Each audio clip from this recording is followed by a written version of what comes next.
Kita buka dengan informasi pertama, Saudara. Persiapan Gedung Asrama Haji Aceh terus dipacu di sisa waktu 3 hari lagi menjelang masuknya jemaah haji embarkasi Aceh pada tanggal 19 Juli mendatang.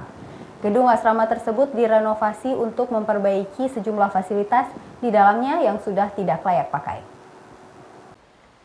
Renovasi ruangan dan kamar Gedung Asrama Haji Embarkasi Aceh dimulai sejak akhir Juni dan sesuai kontrak akan berakhir pada November mendatang. Namun pengerjaannya terpaksa dihentikan sementara karena para jamaah haji embarkasi Aceh akan memasuki gedung tersebut pada 19 Juli ini. Sejumlah perbaikan memang belum selesai dilakukan, seperti pemasangan keramik lantai yang rusak. Namun pengerjaan sejumlah item pokok lainnya seperti loteng dan toilet sudah diselesaikan. Saat ini pemasangan spray dan gorden juga terus diselesaikan dalam 2 hari ini menjelang masuknya calon jemaah haji pada tanggal 19 Juli mendatang, sebelum bertolak ke Arab Saudi pada tanggal 20 Juli.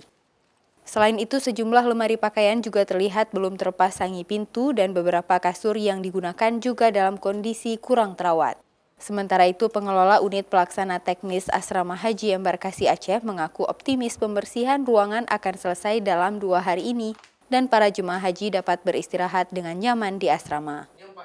Untuk ini kita sedang pembersihan oleh karyawan kita.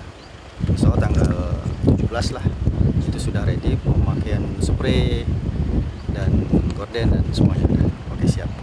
Anggota Dewan Perwakilan Rakyat Aceh Bardan Sahidi yang ikut memeriksa kesiapan asrama haji mengatakan akan terus mantau kondisi asrama untuk memastikan tidak adanya komplain dari jemaah haji. Pelayanan itu kan zero komplain ya, bagaimana juga tidak, karena jemaah ini kan mengeluarkan tetesan keringat dari rupiah yang dia kumpulkan. Sekali lagi menjadi penting bahwa kanun haji yang disampaikan kepada kita melihat bahwa optimalisasi pelayanan terhadap jemaah.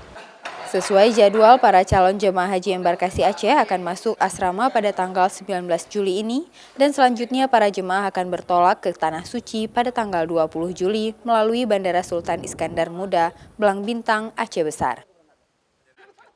Syahril, Kompas TV, Banda Aceh.